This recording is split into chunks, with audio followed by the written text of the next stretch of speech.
4 toxic habits that could be ruining your music career. What's up, my friends, my fellow music lovers? I'm here to shed some light on the 4 music career killers that could be holding us back. I've seen it time and time again. I mean, we all have bad habits, but some of these habits could be deadly to our music career. Let's dive into how to avoid these career killing habits and make our music dreams come true. Let's go. Biggest one is lack of discipline. Lacking self-discipline is a surefire way to put the brakes on your music career. It's so easy to get distracted by social media, Netflix, games. There's so many things fighting for our attention, and it's so easy to just get drained and feel unmotivated, getting stuck in that rabbit hole on TikTok or Instagram, whatever platform, and all of a sudden it's 20 minutes later and you feel tired. And you should. Your brain has just consumed some of the quickest content that's designed to just grab your attention and go, go, go. Your brain can only make so many decisions in a day. So we really have to protect our input. We need to protect what's going in. That is part of self-discipline. All these little distractions can add up and keep you from achieving your goal. You have to really regulate what you're consuming. That's all a part of self-discipline. Let's say you want to record a new song within a month. Without self-discipline, you might find yourself pushing the deadline back repeatedly, never even starting the project. Keep pushing it back. This can lead to so many missed opportunities when you don't have self-discipline. The best way I found to help build my self-discipline was actually to build my self-confidence, to build the conversation with myself that, hey, if I tell myself I'm gonna do a certain thing tomorrow or in an hour, or I'm gonna finish this by the end of the day, I do it. And you build that confidence that if I tell myself I'm gonna do it, I'm gonna do it. Don't lie to yourself. Don't tell yourself oh yeah, I'll do it when I do it. You have to set a small goal and say, I'm going to go and sit down and finish writing this song. And I'm not going to stop until I do. I'm not going to do anything else until I finish that. And over time, you build the confidence that when you tell yourself you're going to do something, you do it. That's self-discipline. There's no way around it. You can't lie. You can't sit there and lie to yourself. That's the worst place to be at. When you're telling yourself, yeah, I'll do it. And you already hear that voice like, no, you're lying. You're lying. We can't be in that position. We have to build the confidence and believe when we tell ourselves we're going to do something, we're going to do it. Hold yourself accountable. Track your progress. Reward yourself, build the confidence. It's also important to establish a routine that works for you. Maybe you work best in the mornings or late at night. You really have to know thyself. You have to master yourself. If you know you're an early sleeper, get your work in early. Wake up first thing in the morning and get her done. Do the little tasks that you set to do. If you know you're a late riser, be okay with it. Make sure at 2 in the morning, that's the time you set from 2 to 4 to do the little tasks that you build that confidence. Just know yourself, do it when you can, but do it. If you say you're gonna do it, do it. When you plan it, make sure you plan a schedule that you're gonna stick to. Don't lie to yourself. Don't say I'm gonna work on my guitar playing 8 hours a day, 7 days a week. I mean, if you've never done that before, then don't set yourself up for failure. Just tell yourself, I'm gonna pick up the guitar 15 minutes a day from 2 to 2:15, and you know you're awake, you know you had your coffee, you know you're good to go, and do that for 30 days and build that confidence. That's how we get that self-discipline, because without self-discipline, nothing's really possible. You're just bouncing around. You're a one-celled amoeba floating around in this world without any direction. So get rid of that bad habit of not having self-discipline. It will change your life. We all have, from time to time, negative self-talk. Some of us have it more than others. Some of us have learned how to shut that out, but we've all been there or are there, and it's not a good habit. Sometimes we say things to ourselves that we would never ever say to anyone else in the world, much less friends and family, and we're so mean to ourselves sometimes. I know some people who are better that way. They call themselves names and they get themselves all riled up and it helps them, but the real deep negative self-talk, there's nothing good that comes from that. Your brain doesn't know the difference between what you're saying and the emotions you're feeling and reality. It doesn't know the difference. So if you're always talking and feeling bad about yourself, you're always going to be in that position, always going to be in that mindset. So try to regulate the negative self-talk, and a lot of it will help if you talk to somebody about this. Just know that it's not going to help your music career. It's not going to help you in life to be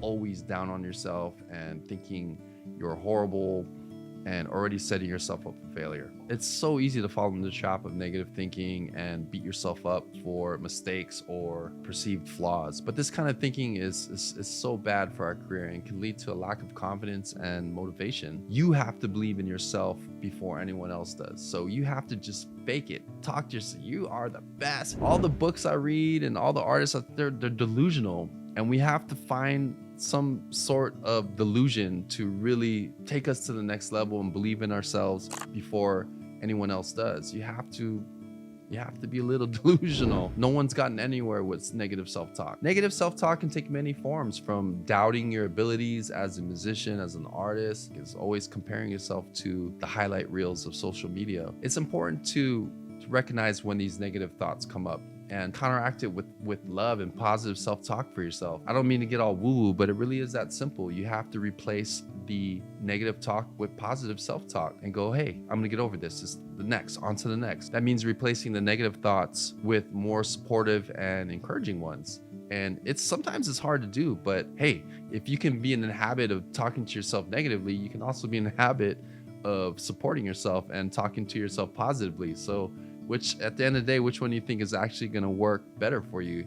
We might as well develop the habit of being positive and supportive to ourselves. And I know it doesn't happen overnight.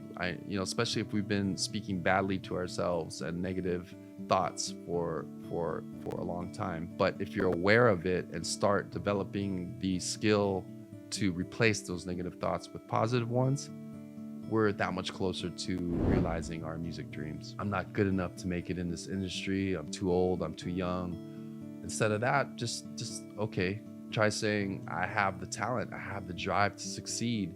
I know people in their 80s who are doing it. I know people who are 8 years old who are doing it. There's always the yin and yang. There's always the counter positive to the negative you're saying.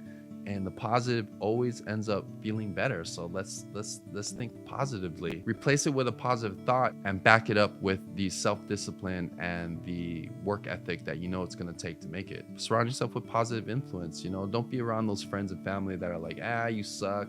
You're chasing pipe dreams. Don't put yourself in that situation. And sometimes I understand it's hard because it's family or it's some of your good friends, but just don't talk about your business around them. Keep yourself surrounded with supportive friends, supportive family members who believe in your music and your career. And those are the ones that you want to share it with. It's essential to recognize that mistakes and setbacks are a natural part of this whole career, this whole music industry, this whole creative process. It's a natural part of it. Instead of beating yourself up over the setbacks and failures, use them as learning opportunities and motivators to improve your skills and reach your goals. We don't really learn much when we succeed, but it's the failures that we look back at and go, okay, what could I have done better? So take advantage of it. When you fail, take advantage of it. We know we need confidence. We know we need self-belief. Start making a conscious effort to banish negative self-talk and replace that with positive thoughts and supportive talk in your mind. Don't be mean to yourself. In time, you'll see the difference in your mindset and how much it's going to improve your overall career trajectory. Comparisonitis. We have all had that or get that. And this can be such a career killer in the music industry. And I'm super guilty of this one too. It's natural to compare ourselves to others, especially in a highly competitive field like music. Always comparing yourself to other artists it doesn't lead to anything really good.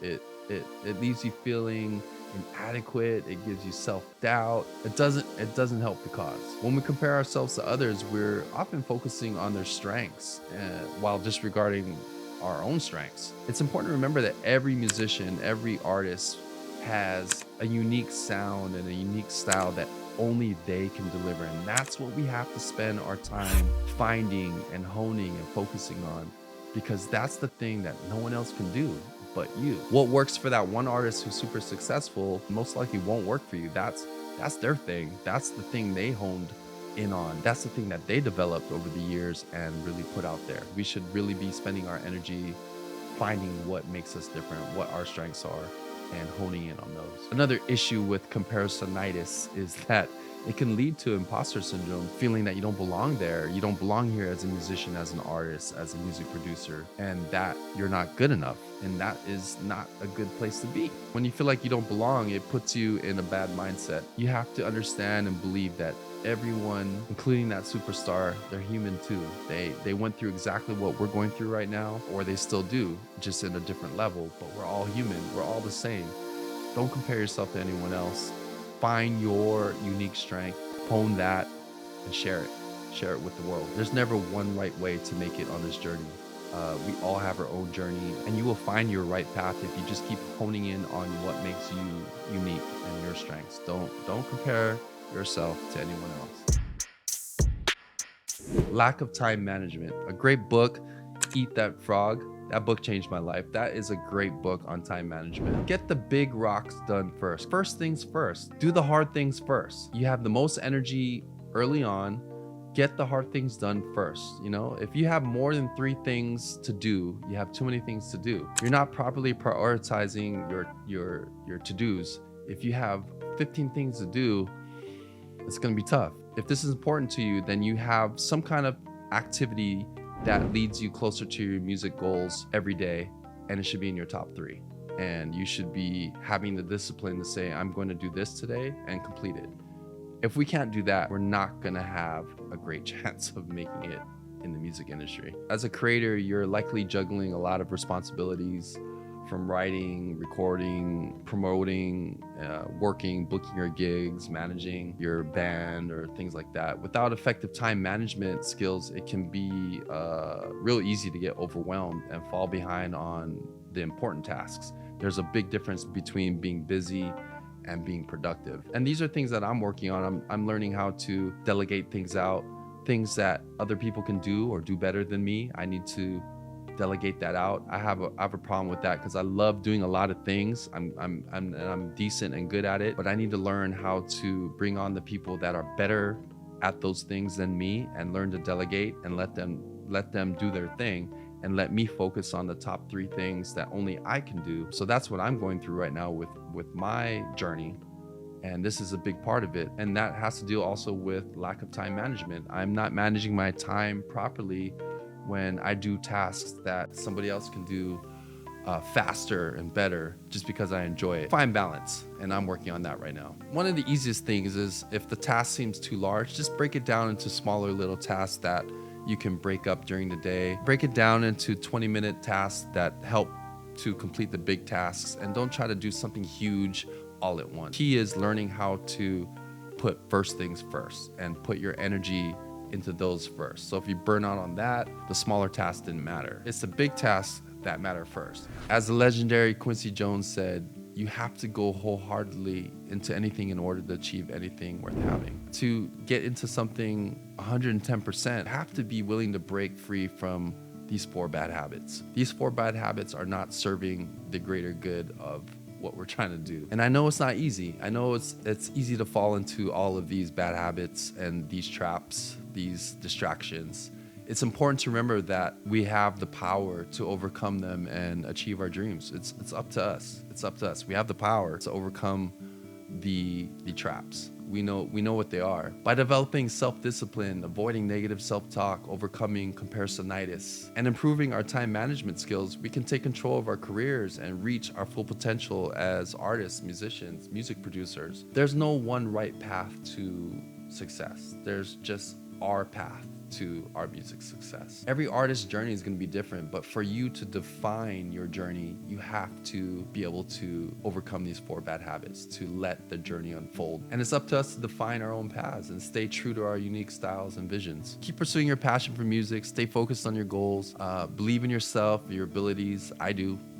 I believe in mine, even though I have some self-negative talk here and there. But I believe in my capabilities, and I surround myself with great people who believe in me also. And I know with some hard work, my dedication, and a positive mindset, I'm gonna be able to overcome these bad habits for good and make a mark on this music industry. And I know you can too. I'm wishing you good luck, friends. I hope that you found this video helpful. If it's done something for you, leave me a comment, give me a like, and I hope to see you guys in the next video. All right, take care. Peace.